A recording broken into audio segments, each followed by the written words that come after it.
Vamos a empezar con un caso clínico. Poner el puntero. El motivo de consulta de este paciente es hematuria macroscópica. Cuando le preguntamos un poco más de su enfermedad actual, refiere que ha notado la presencia de sangre de orina desde aproximadamente 2 semanas hasta que acude a la consulta. No ha presentado ningún otro tipo de dolor que sea significativo, pero al interrogatorio ya dirigido te refiere una leve molestia en la región lumbar del lado izquierdo. Niega fiebre, pérdida de peso involuntaria o cambios en el apetito y refiere que es la primera vez que le ocurre este episodio, ¿no? Los antecedentes médicos refiere que padece de hipertensión arterial sistémica desde hace varios años, no especifica cuántos, que está controlado aparentemente bien con enalapril. No tiene antecedentes de enfermedades renales previas. Es fumador de muchos años de evolución. No te dice desde cuándo ni cuánto. Y niega tener antecedentes familiares para cáncer. Al examen físico, pues se ve con un poco de elevación de la presión arterial a predominio de la sistólica. El resto de los signos vitales están normales. Se puede observar que es un paciente con obesidad.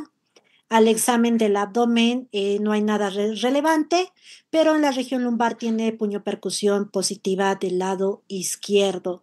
Cuando da la muestra de orina, claramente se ve hematúrica, ¿no? Los resultados de laboratorios que se le toman en el hemograma, realmente las 3 líneas celulares, tanto lo que es hemoglobina, glóbulos blancos y plaquetas están normales, la química sanguínea también está normal, se preserva la función renal y en el análisis de orina se confirma la hematuria, que es macroscópica y que no está relacionada con ningún tipo de infección porque el cultivo que se les realizó es negativo. Como parte de su abordaje se les solicita una ecografía de abdomen, donde a nivel renal, a nivel del lado del riñón izquierdo, se ve esta tumoración que mide aproximadamente 4 centímetros, de bordes no bien definidos, con áreas hipoecoicas mezcladas con áreas hiperecoicas, que tiene vascularidad, que tiene algunas zonas de calcificación, y por estas características se completa con un estudio de imagen para caracterizar mejor la lesión. Se solicita una tomografía de abdomen con contraste donde se confirma la lesión a nivel del polo inferior del riñón izquierdo, que mide por tomografía aproximadamente 4.5 centímetros, con características que sugieren malignidad, como es que tiene septos, que tiene áreas de necrosis, que tiene calcificaciones. Por otro lado, también niega que haya datos de que haya adenopatías que estén comprometidas por el tumor o metástasis en otros órganos como lo que es el hígado y el hueso. Entonces, con estos estudios de imagen y la historia clínica, pues, ¿qué diagnósticos diferenciales podemos proponer cuando nos encontramos con este tipo de tumoraciones a nivel del riñón? En primer lugar, por las características que nos muestra en la tomografía, pensamos en un carcinoma de células renales, pero también podemos considerar otro tipo de tumores menos frecuentes, como un oncocitoma, un angiomiolipoma, un linfoma renal, que es muy raro, pero podemos considerarlo. Una vez que tenemos estos diagnósticos diferenciales propuestos, pues se hace una valoración por urología, ya que es una tumoración que se encuentra localizada para proceder con el tratamiento quirúrgico. Realmente no es necesario en este caso una biopsia, ya que se encuentra localizado y por las características de la tomografía con una alta probabilidad de malignidad, se decide ingresar directamente a quirófano y le realizan una nefrectomía parcial laparoscópica, donde el reporte de patología nos confirma que se trata de un carcinoma de células renales de tipo células claras. Algo muy importante, los márgenes quirúrgicos fueron R0, y posteriormente se hizo el seguimiento del paciente. La primera consulta por oncología fue al mes después de la cirugía, donde no se encontró ningún tipo de complicación relacionada a la misma, y como se encontraba en una etapa localizada, pues se decidió darle solo seguimiento cada 6 meses con estudios de imagen y estudios de laboratorio. Entonces, este es un caso representativo de uno de los tumores más frecuentes de cáncer renal, y de hecho esta es la clase de cáncer renal, que va a ser el primer tumor maligno que vamos a ver del aparato genitourinario, donde los objetivos de esta clase van a ser describir cuáles son los factores de riesgo relacionados con esta enfermedad, la epidemiología, cuáles son los principales genes que están involucrados en el desarrollo de esta enfermedad, la presentación clínica, los métodos de tipificación y mencionar las principales modalidades de tratamiento. Si vemos a nivel mundial, hablando de la incidencia y la mortalidad de cáncer renal, es un tumor raro. Como podrán observar, no se encuentra ni siquiera en los primeros 10 en cuanto a incidencia y mortalidad. De hecho, representan entre el 2 al 3% de todos los tumores malignos. Si vemos desde el punto de vista de incidencia y mortalidad, hablando de sexos, es mucho más frecuente en el sexo masculino en una relación de 2 a 1, donde la edad de presentación generalmente está a partir de los 60 a 70 años. También está descrito que en los últimos años se ha incrementado el diagnóstico en etapas localizadas más que en etapas avanzadas. Esto debido a que se encuentran de forma incidental en estudios de imagen realizados por otras causas. De aquellos pacientes que se encontraron en etapas localizadas y se lograron operar, como en el caso clínico que les acabo de presentar, 20% van a recurrir, es decir, les va a regresar el tumor. 20% de los pacientes debutan con enfermedad avanzada. Quiere decir que un 80% van a debutar con enfermedad localizada o localmente avanzada. Si vemos en nuestro país, la incidencia y la mortalidad no es muy diferente de lo que pasa a nivel mundial. También es un tumor raro, y si nos enfocamos solamente en los tumores malignos del aparato genitourinario, cáncer de riñón se encuentra en segundo lugar después del cáncer de próstata. Hablando de los factores de riesgo para esta enfermedad, la edad es un factor de riesgo, principalmente está dado en pacientes que hemos dicho a partir de los 60, 70 años. El tabaquismo en esta enfermedad realmente ya ha estado descrito desde hace muchos años y no queda duda la relación que tiene como factor de riesgo para cáncer renal, y que está relacionado de acuerdo a la dosis, es dependiente de la dosis. También ya se ha descrito que se reduce el riesgo si el paciente dejó de fumar al menos 10 años, pero jamás volverá a estar al mismo nivel que un paciente que nunca ha fumado. Luego tenemos la hipertensión arterial y en tercer lugar la obesidad. De hecho, esta triada de tabaquismo, hipertensión arterial y obesidad son patognomónicos factores de riesgo para cáncer renal. Entre otros factores de riesgo tenemos la enfermedad renal quística adquirida, que se ve de forma frecuente en aquellos pacientes que se encuentran bajo hemodiálisis por varios años, mínimo 3 años. Es de forma frecuente que este tipo de pacientes desarrollen quistes renales, y estos probablemente podrían desarrollar también cáncer renal. El 95% de los cánceres renales son esporádicos. 5% pueden estar relacionados con algún tipo de síndrome hereditario. De hecho, si tiene el paciente un familiar, solo un familiar, con el antecedente de cáncer renal, el riesgo relativo aumenta de 2 a 3 veces de padecer esta enfermedad. Hablando de los síndromes hereditarios, en este cuadro tenemos un buen resumen de los principales síndromes que están relacionados con diferentes tipos de cáncer renal.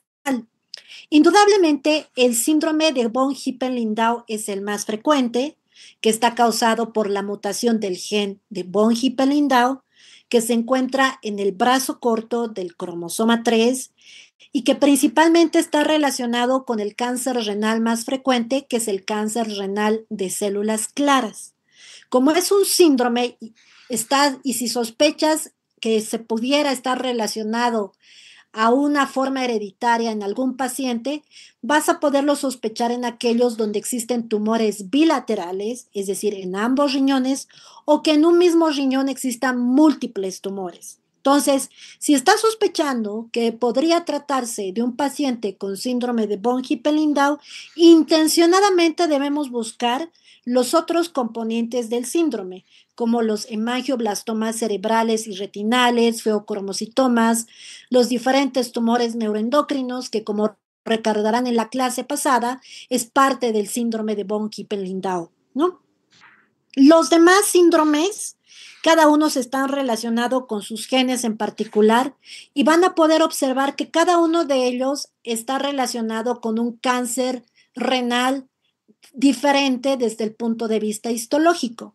Si vemos otro ejemplo, como es el síndrome de Birt-Hutch-Dubé, este está principalmente relacionado con el cáncer renal de tipo oncocítico y cromófobo. Entonces, para que lo lean con calma en su casa, pero para que puedan ustedes ir dirigidos de que cada uno de estos síndromes está relacionado con diferentes tipos histológicos de cáncer renal.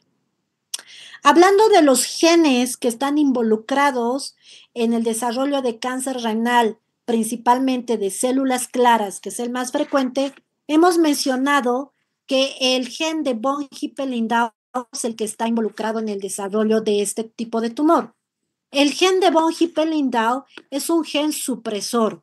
Es un gen supresor, déjenme hacer el puntero.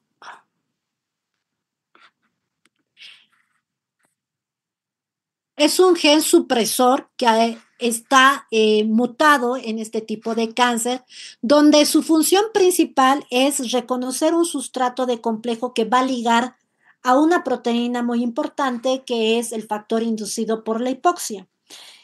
Vamos a ver esto de forma gráfica para que se pueda entender mucho mejor, donde tenemos una célula normal en condiciones normales de oxígeno, donde la proteína del von de Hippel-Lindau de forma normal se une a este complejo que a su vez va a unir al factor inducido por la hipoxia alfa. Y juntos van a llevarlo al proteosoma y mediante la ubiquitinización pues se va a degradar, es decir, va a evitar que se acumule el factor inducido por la hipoxia. Eso es lo que ocurre de forma normal. Ahora, ¿qué pasa en una célula en condiciones de hipoxia o que tiene la enfermedad de von Hippel-Lindau, es decir, que tiene mutado el gen de von Hippel-Lindau? Pues no va a unirse al factor inducido por la hipoxia tipo alfa. ¿Y qué va a pasar con este factor que se va a ir acumulando dentro del citoplasma celular?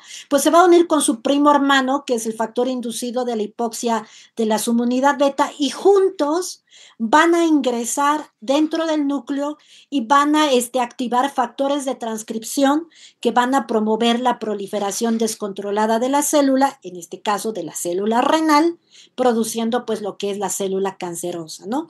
Entonces, esta es una de las vías moleculares más cortas, si no es la más corta de todos los tumores malignos, donde verán que están involucrados máximo 3 tipos de proteínas. Ahora, ¿cuáles son los síntomas que nos puede producir este tipo de enfermedad? Está descrito desde hace muchos años una tríada clásica, de las cuales 2 tenían el paciente del caso clínico que les mencioné. Uno es la hematuria macroscópica y el segundo tenía el dolor en el flanco. El tercer componente de la tríada es una masa abdominal palpable. Bueno, esta tríada clásica lo van a encontrar de forma muy rara, si acaso en un 6 a 10%. Y si lo encuentran, desafortunadamente ya vamos a estar frente a una enfermedad avanzada con un pobre pronóstico y probablemente con un tumor agresivo. La mayoría de los tumores renales permanecen asintomáticos cuando se encuentran en etapas localizadas. ¿Y cómo los encontramos? Pues como les mencioné al inicio, se encuentran de forma incidental cuando se realizan estudios de imagen por otras causas. El típico ejemplo del paciente con abdomen agudo que acude a urgencias, le realizan una tomografía porque sospechan apendicitis, porque sospechan colecistitis, y bueno, se confirma el diagnóstico de la colecistitis, pero de agregado también encuentran una masa renal, ¿no? Pequeñita y que no le estaba dando molestias, que no lo habían encontrado de no ser por esta otra causa que ameritó un estudio de imagen. Como paréntesis, todos los estudios que realizan por una causa y adicional a eso encuentran otros hallazgos entre estos tumores, pues deben ser abordados. Primero deben ser informados al paciente una vez que se resuelve el motivo de consulta, que se resolvió la apendicitis, que se resolvió la colecistitis, lo que sea, pero el paciente debe ser informado de otros hallazgos que se hayan encontrado en los estudios de imagen, cualquiera que hayan realizado, para abordarse en forma oportuna en el consultorio o con el especialista que amerite, ¿no? Porque es muy común que se encuentren ahí aneurismas aórticos, miomas uterinos, tumores, quistes, y nadie quedaron en el olvido, ¿no? Porque lo único que les interesaba en el momento era el apéndice o la vesícula, pero eso es una, digamos, uno de los mensajes. Todos los hallazgos que encuentran de forma incidental en cualquier estudio de imagen deben ser abordados e informados al paciente que se encontró. Eso para cerrar el paréntesis. Entonces, como les decía, la mayoría de estos tumores, cuando están localizados, se encuentran cuando pues no dan síntomas y en estudios de imagen. Eso es la mayoría que realizan por otras causas. 36% son los que se encuentran en etapas más avanzadas, como en etapa 3 o en etapa 4, ¿no? Cáncer renal, después del cáncer de pulmón de células pequeñas, es el segundo tumor que puede presentarse con síndromes paraneoplásicos, hasta en un 30%. De hecho, es el segundo en frecuencia que puede debutar con síndromes paraneoplásicos después del cáncer de pulmón de células pequeñas. ¿Qué tipo? Son muchos, pero para mencionarles ejemplos, una trombosis venosa profunda puede ser un síndrome paraneoplásico de cáncer renal, leucocitosis que no está explicado por ninguna enfermedad hematológica, por ninguna infección, el paciente totalmente asintomático, pero tiene una leucocitosis ahí persistente que nadie se lo abordó, que nadie sospechó podría ser paraneoplásica, igual con la trombocitosis, ¿no? ¿Qué estudios de laboratorio te recomiendan realizar si estás sospechando cáncer renal? De acuerdo a la Escuela de Oncología Europea, una de las sociedades que nos regimos los oncólogos junto con las americanas, te dice que aparte de realizar los estudios generales que ya hemos mencionado en todas las demás patologías, agregues algunos especiales como la deshidrogenasa láctica y la proteína C reactiva, porque estos estudios nos van a ayudar a darle un valor pronóstico, a clasificarlos de acuerdo a su riesgo para poder posteriormente dirigir el tratamiento. Y basado en qué clasificaciones los podemos estratificar a los pacientes. De hecho, hay dos escuelas que han desarrollado esta clasificación pronóstica del cáncer renal. La primera escuela es la del Memorial Sloan Kettering Cancer Center, que de hecho este, es una de las escuelas donde tienen uno de los grandes centros de investigación de oncología que se encuentra en Nueva York, donde va a clasificar a los tumores en tres riesgos: en riesgo favorable, en riesgo intermedio y en riesgo bajo. La otra escuela es también americana, también es gringa, es el IMDC, que también ha hecho su clasificación. Se parece bastante a la de Nueva York, también está dividido en tres, ¿no? En riesgo favorable, intermedio y bajo. Una pregunta, ¿sí están viendo la imagen? Sí, doctora, se ve. Ah, ok, es que como que se me congeló a mí, no sé si estaban viendo. Déjenme lo voy a... Ah, ya reaccionó. Entonces, gracias. Entonces, se clasifican en estos riesgos basados en los laboratorios que mencioné previamente. Entonces, por ejemplo, la del Memorial Sloan Kettering te dice cuál es el estado funcional del paciente. Si es menos del 80%, le da un punto. Si la deshidrogenasa láctica está aumentada más de 1.5 veces arriba de lo normal, otro punto. Hemoglobina anormal, calcio corregido aumentado, entonces le da otro punto, ¿no? Entonces, de acuerdo al número de puntos que tiene, pues le van a dar un riesgo. Entonces, si no tiene ninguno de los anteriores previamente dichos, pues se clasifica como favorable. Si tiene 1 o 2, intermedio, y si tiene 3 a 5, pobre, ¿no? Y esto vamos a ver que nos va a ayudar para determinar qué tratamiento vamos a darle al paciente junto con la etapificación. El IMDC es muy parecido, tiene los mismos factores, pero se agregan dos, que son las plaquetas y los neutrófilos totales, ¿no? Y también le da una calificación donde lo va a poner en favorable, intermedio o pobre. Ambas clasificaciones, ambas escuelas son válidas y se utilizan en la práctica clínica. Las dos son válidas. Por supuesto, los que son de riesgo intermedio bajo tienen peor pronóstico, peor supervivencia. Ahora, ¿qué estudios de imagen nos ayudan para abordar este tipo de tumores? Indudablemente, como hemos visto en el caso clínico, el primer estudio de imagen que pedimos es una ecografía, un ultrasonido. Desafortunadamente, la ecografía en tumores que miden menos de 3 centímetros, su sensibilidad y especificidad es limitada. Realmente se ven mejor cuando los tumores miden más de 3 centímetros, como en el caso clínico al inicio, recordarán que medía 4 centímetros por ecografía. También es bueno para ver y caracterizar quistes simples o también para caracterizar aquellas lesiones que tienen sospecha de malignidad y nos dice que debe completarse con otros estudios, como en el caso clínico que mencionamos al inicio. ¿Qué características nos ayudan a diferenciar entre un quiste simple y en aquellos tumores que tienen sospecha de malignidad? Los quistes simples en general tienen una forma ovalada, redonda, no tienen ecos, pared lisa, definida y tienen una buena sombra acústica. En cambio, aquellas tumoraciones que tienen componente sólido, que tienen calcificaciones, que tienen tabiques, que tienen nodularidad, te dice con alta probabilidad de que sea maligno y necesitas completar con otro estudio que te muestre mejor las características de esa tumoración. ¿Y qué estudio? Pues como decimos en el caso clínico, la tomografía con contraste nos va a ayudar a mejorar la caracterización de esa tumoración. Como verán, ya tiene mejor sensibilidad y especificidad que la ecografía en tumores menos de 3 centímetros. Bueno, cuando es más de 3 centímetros, pues la especificidad de sensibilidad es muy buena.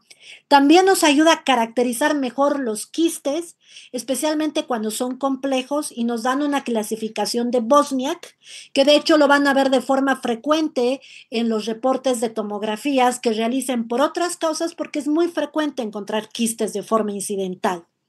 Si vemos esta imagen de la tomografía de un tumor renal, la tomografía no solamente te dice si tiene características malignas o no, también te puede decir con alta probabilidad de asertividad el tipo histológico, de acuerdo a las características del lavado del contraste, ¿no? Entonces, sí es muy bueno para este tipo de tumor la tomografía de contraste porque solo por esas características te puede decir, sabes que sí, es un tumor renal maligno, pero además lo más probable es que sea de células claras, o que sea cromófobo, o que sea papilar, solamente con la tomografía. Por otro lado, también la tomografía nos va a ayudar a caracterizar los quistes que se encuentran a nivel renal. De hecho, los quistes simples, que la mayoría son catalogados como Bosniak 1 o Bosniak 2, pues la verdad no nos preocupa, tienen 0% de probabilidad de ser malignos. Los Bosniak 2F pueden tener una probabilidad baja del 5% y a veces si es necesario los tratamos o solamente los vigilamos. Los que nos preocupan son los quistes complejos que son catalogados como Bosniak 3 y Bosniak 4, que como verán en el gráfico tienen una alta posibilidad de ser malignos, que pueden ir desde el 50% en Bosniak 3 hasta el 100% en Bosniak 4. Entonces, estos se deben abordar con una alta probabilidad de malignidad. ¿Qué otros estudios de imagen solicitamos? También la resonancia magnética con contraste con gadolinio. Podemos utilizarlo. ¿En qué pacientes utilizamos? Pues en general en aquellos pacientes que no podemos realizarle la tomografía con contraste porque es alérgico al contraste, porque tiene falla renal, porque ya hizo alguna reacción previa al contraste, antecedentes malos con la radiación del contraste, porque está embarazada, porque sí, de hecho las embarazadas también hacen cáncer durante el embarazo, se les encuentra. De hecho existe un capítulo muy grande en la oncología que es cáncer y embarazo. Entonces por el embarazo no le podemos dar el contraste de la tomografía, pero no hay ningún problema con la resonancia magnética. Tiene muy buena sensibilidad y especificidad para decirnos si es maligno o no. También es muy bueno para caracterizar los quistes, igual se utiliza la clasificación de Bosniak. Entonces es un estudio, una alternativa muy buena cuando no podemos realizar la tomografía. El PET-CT con FDG también tiene muy buena sensibilidad y especificidad. Nos va a decir también si el tumor tiene características malignas o no, pero además nos va a decir si hay metástasis a distancia. Algo que hay que tener cuidado cuando realizamos el PET-CT con FDG en tumores renales es que ustedes recordarán que el FDG, que es el contraste que utilizamos en el PET se elimina por las vías urinarias y a veces podría haber sobreposición con el tumor y no verse de forma adecuada e interpretarse como falsamente negativo. Pero nosotros pues tenemos que estar confiados en que el PET-CT pues es interpretado por un personal entrenado que es un médico con especialidad en medicina nuclear. En el caso del ejemplo de la imagen no hay ningún problema, podemos ver en este caso una tumoración en el polo inferior del riñón derecho y que capta al FDG y que incluso nos está mostrando que ya tienen adenopatías fuera del riñón, ¿no? ¿En qué casos hacer una biopsia renal? Hemos dicho que la tomografía con contraste tiene muy buena asertividad, no solo en decirte si es maligno, sino incluso en decirte la estirpe histológica. Entonces, cuando los tumores están localizados en general y no hay metástasis a distancia y son potencialmente resecables, realmente no es necesario hacer la biopsia y entran directamente a quirófano, como pasó en el caso clínico que les mencioné al inicio. Pero a veces, pues no todos los pacientes son de libro, hay tumores que no se pueden caracterizar de forma precisa y el radiólogo te dice, ¿sabes qué? No te puedo decir si realmente es maligno, sí puede ser, pero la verdad está como indeterminado, es localizado, pero no vamos a someterlo a una nefrectomía para algo, para un adenoma, entonces mejor hay que hacerle la biopsia. Entonces, en esos casos que no son concluyentes con la tomografía, se debe hacer la biopsia en etapas localizadas. Pero si ya son metastásicos, pues ahí sí o sí hay que hacer la biopsia porque hay que saber la estirpe, ¿no? Para poderle dar el tratamiento dirigido, ¿no?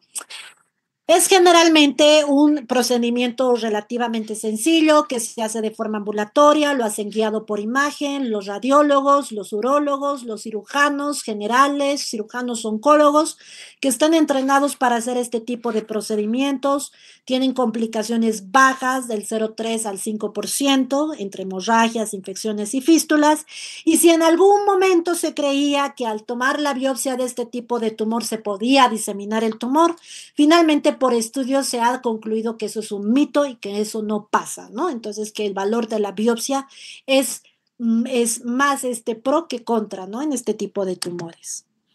Ahora, desde el punto de vista histológico, ya lo he mencionado, esto solamente para resumir, es un cuadro muy representativo de los diferentes tipos de cáncer renal desde el punto de vista histológico, los genes que están involucrados y su frecuencia. Indudablemente el más frecuente es el cáncer renal de células claras, con un 75%, donde el gen que principalmente está mutado es el gen de von Hippel-Lindau.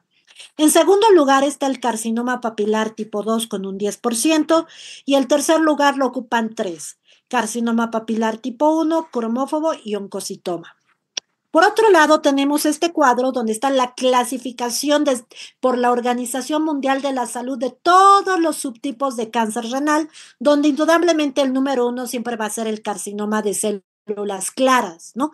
Pero también hay otros tipos que vale la pena mencionarlos, como por ejemplo el nefroblastoma, indudablemente es el tumor de cáncer renal más frecuente en los niños, ¿no? Los nefroblastomas.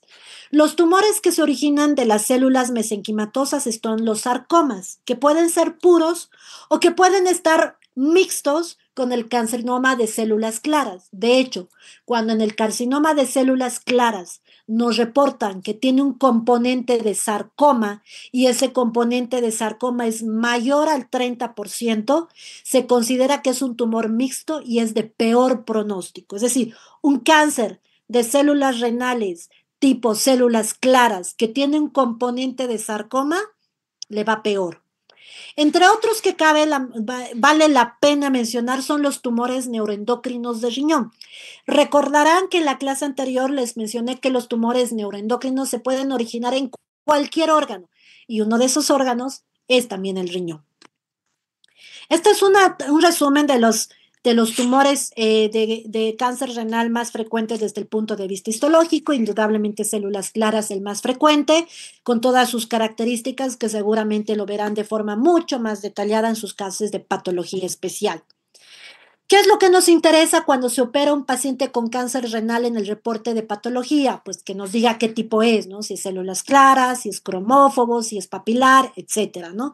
Si es poco, bien diferenciado, el tamaño, porque eso nos va a ayudar a etapificarlo de forma más precisa, la extensión del tumor, si ha invadido otras capas u otros órganos, habrá que recordar aquí sus conocimientos a grosso modo de las capas que envuelven el riñón, si tiene necrosis, si hay invasión vascular, linfática, los bordes, que idealmente pues en manos entrenadas y con bordaje adecuado, pues lo ideal es que el paciente quede en un R0, ¿no? Bordes negativos. Y esto es la inmunohistoquímica y los marcadores que nos ayuda a determinar el tipo de cáncer renal, que como les digo, esto verán con mayor detalle en sus clases de patología especial. La etapificación es por el sistema de TNM. Recordemos que el T nos va a dar el tamaño del tumor, donde en cáncer renal T1 son aquellos tumores que se encuentran midiendo 7 centímetros o menos y se dividen en T1A y T1B. De acuerdo a este tamaño, recordarán que nuestro paciente medía por tomografía 4.5, entonces sería un T1B, ¿no? El T2 ya son tumores más grandes, entre 7 a 10 centímetros. El T3 hay tres subcategorías, donde el 3A invade la grasa perirrenal, el 3B invade la vena cava, pero debajo del diafragma, el T3 invade la vena cava, pero por encima del diafragma, el T4 invade ya la cápsula, la fascia de Gerota e incluso las suprarrenales, ¿no? El N es muy sencillo porque los ganglios regionales del riñón son todos los del hilio, ¿no? Renal. Si están positivos, N1. Si están negativos, N0. En el paciente por tomografía era N0. Lugares más frecuentes de metástasis, pues tenemos pulmón en primer lugar, segundo lugar hueso, tercer lugar hígado, menos frecuentes suprarrenales y cerebro. De hecho, cáncer renal de células claras es muy particular y se han visto lugares extraordinariamente curiosos de metástasis, como por ejemplo nódulos en el cuero cabelludo que parecía un grano, persistía, creció, bueno, ya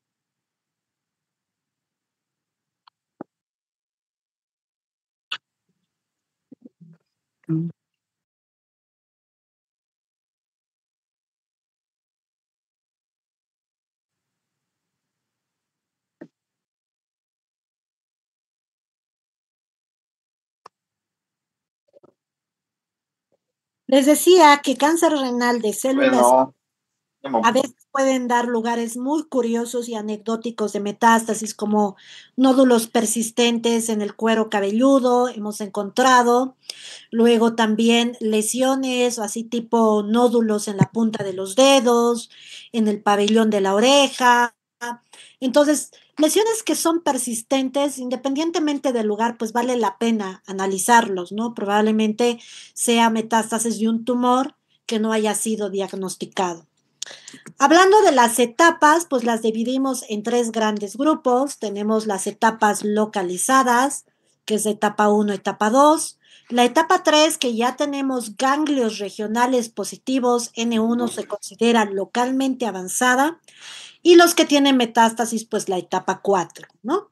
Y esto nos va a determinar, pues, qué manejo vamos a dar al paciente. Recordarán que, pues, la etapificación, realizar una buena etapificación es súper importante, porque de acuerdo a eso sabemos qué tratamiento le vamos a dar. En general, los pacientes con cáncer renal en etapa uno a etapa 3, idealmente es ir a la cirugía, en este caso la nefrectomía radical. A veces, pues por compromiso de vasos, el cirujano prevé que no se podrá realizar un R0, entonces nos pide que demos un tratamiento neoadyuvante para hacer la cirugía más factible y poder llegar a la cirugía con éxito y conseguir el R0. Finalmente, después de la cirugía, especialmente las etapa 3, se recomienda dar tratamiento adyuvante para disminuir las probabilidades de que regrese. Este es un resumen de las eras del tratamiento del cáncer renal que ha pasado a lo largo del tiempo. Si vemos en esta línea del tiempo, vamos a ver que empieza en los años 90. ¿Qué pasaba antes? Era solamente cirugía y quimioterapia y pues muy mal pronóstico, ¿no? Les iba muy mal a los pacientes, ¿no? En los años 90 se desarrollaron fármacos para tratamiento de este tipo de tumor basado en interleucina en altas dosis e interferón alfa, con respuestas moderadas, pero realmente con muchos efectos secundarios. Realmente estos medicamentos incluso tenían que darlos en terapia intensiva, de hecho actualmente ni los utilizamos. Luego son hasta los años 2005-2006 donde hay avances y es la era de la terapia blanco molecular dirigida, donde principalmente están inhibidores de tirosina sinasa y antiangiogénicos, ¿no? Que mejoran las respuestas y la supervivencia de estos pacientes. Luego viene ya en los años 2012, 2015 más precisamente, la era de la inmunoterapia. De hecho, cáncer renal junto con melanoma son tumores bastante inmunogénicos y que responden muy bien a la inmunoterapia, ¿no? Y finalmente estamos actualmente en la era combinada, donde se combina inmunoterapia con terapia blanco dirigida. Estas eras, pues vamos a ver que hay diferentes fármacos en estos diferentes grupos de inmunoterapia, terapia blanco molecular dirigida, donde varios estudios han mostrado que la combinación de estos diferentes fármacos han mostrado hasta los años actuales que mejora la supervivencia de este tipo de pacientes. Como podrán observar, en ninguna parte hay quimioterapia. Actualmente no se da quimioterapia para cáncer renal de células claras, ¿no? No tiene ningún rol porque son quimioresistentes. Actualmente el tratamiento está basado en inmunoterapia junto con terapia blanco molecular dirigida. Y es precisamente cuando estamos en estos pacientes en etapa 4 donde además de la etapa 4 que ya sabemos que se encuentran porque tiene metástasis, aplicamos esa clasificación pronóstica que mencionamos, que es riesgo favorable, riesgo intermedio y riesgo bajo, donde nos va a ayudar a determinar cuál es la combinación de fármacos para ese paciente, ¿no? Si vemos las guías americanas de la NCCN, ya te dice, ¿no? Aquellos pacientes con riesgo favorable, dale estas tres opciones de tratamiento, a estos de pobre en intermedio, dale estas opciones de tratamientos. Como verán, esa clasificación de riesgo del Memorial Sloan Kettering nos ayuda a determinar cuál es la mejor combinación para cada grupo de pacientes. Y esto es nada más para recordarle los mecanismos de acción de la terapia blanco-molecular dirigida que utilizamos en cáncer renal, además de lo que son los antiangiogénicos como sunitinib, sorafenib, pazopanib, axitinib y por supuesto bevacizumab, que actúan a nivel del receptor del factor de crecimiento del endotelio vascular. También tenemos los inhibidores de MET como cabozantinib, lenvatinib, los inhibidores de mTOR, que todos son utilizados en cáncer renal en combinación con algún tipo de inmunoterapia. Cada uno tiene sus propios efectos secundarios que nosotros los vamos monitorizando a medida que se van administrando. Y todos son tabletas, ¿no? Y con esto concluimos que cáncer renal idealmente sería diagnosticarlos en etapas localizadas. La mayoría de estos se encuentran de forma incidental. Dentro de los factores de riesgo, no olviden la tríada clásica de tabaquismo, obesidad e hipertensión. Un porcentaje pequeño, 5%, puede estar relacionado con síndromes hereditarios, el más frecuente, síndrome de von Hippel-Lindau. El tratamiento está basado en la etapificación y en las etapas avanzadas se agrega la estratificación de riesgo, una de ellas, la del Memorial Sloan Kettering. El tratamiento puede incluir desde cirugía en etapas localizadas, combinaciones de tratamiento sistémico como terapia blanco-molecular dirigida con inmunoterapia en etapas avanzadas. Por supuesto, el pronóstico será mejor si los encontramos en etapas localizadas que en etapas avanzadas. Muy bien, esto es cáncer renal. ¿Tienen alguna pregunta, alguna duda? Levanten la manito virtual.